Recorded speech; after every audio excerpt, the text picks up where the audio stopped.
there's a level of getting it that I can appreciate from being a parent now. And it's nothing like I feel like I'm like I've walked through a door and I'm joining a huge chunk of the population. You know, it's like nothing new that I've discovered, but well, it's something that's kind of so intimately connected to. Yeah, but it's like you know, I've reached a level of personal development that I can now join a strata of humanity out there. That you're a parent. Oh, good for you. You know, I've been doing it for 50 years. It's like, I get it. You know, it's like, all these revelations I've had are old hat to other people, but. Yeah. But it's like, I feel like I've joined a group and I can now identify so clearly people that lack certain things. I try not to, like, I don't actively judge people because it's like, you can't. And it's like, if they don't have kids, then good for them. They're going to be awesome at so many, they're going to have the time to be awesome at so many other things. So like, bravo, I could watch YouTube videos of people that are flying, you know, parachute copters to McDonald's and that's awesome, and I get it. There's a philosophical development though that happens when you're a parent. Because I was raised in such a spiritual oriented environment, there was this duality present of who I was born as and who I was striving to be. I was raised with self-criticism. As a teenager, you don't know what you're doing, really. You're just doing what you're driven to. There do seem to be these harmonics that we reach every 7 or so odd years, perhaps. Something like that. Where we kind of develop and hit new stages. We kind of think about things differently.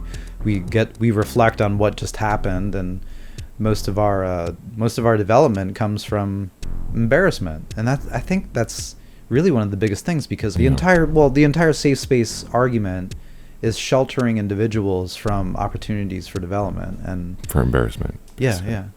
Well, yeah, there's such a strong physical reaction to being embarrassed. I can see why, if you don't learn how to become accustomed to it, then you're fucked as a person. It's like a part of development that I think is crucial to being able to withstand anything that life's going to throw at you.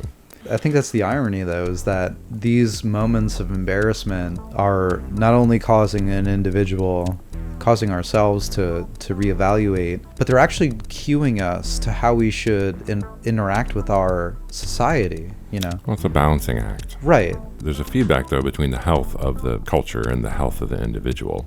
Yeah. Like being naked or something. I mean, you know, there's like a thousand things that culture says one thing and the individual says another. Mm-hmm. You know, this is the whole idea of how something like original sin gets embedded within the culture, you know, where after so many generations, you just can't get away from the embarrassment of being naked in some cultures, you know.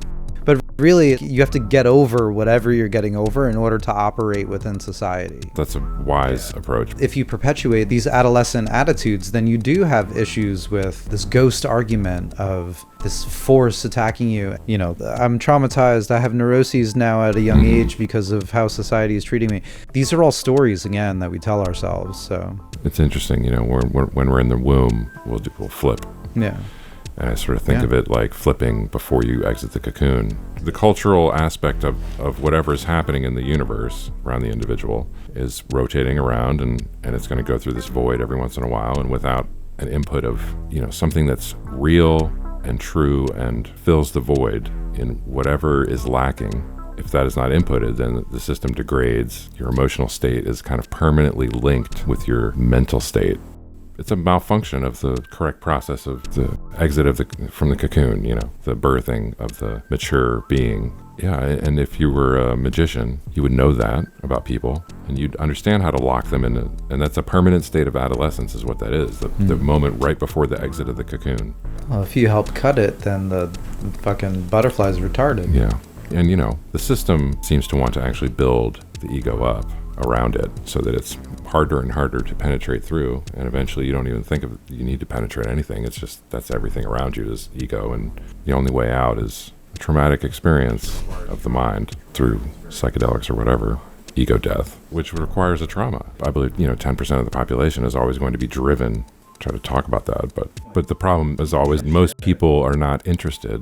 Well, you gotta find people that are ready. That's all. Yeah.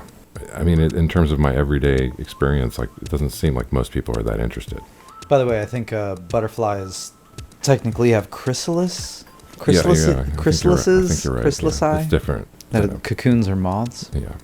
Fucking caterpillars, man. Boss. I guess they're just larva butterfly, and we shouldn't even call them caterpillars because it's just larva. Well, they're It's a clearly butterfly different. larva. They're clearly different. But you know, insects do that. It's not as surprising as I first thought. Dude, what the fuck are insects? What are they? They're so different. They're so different.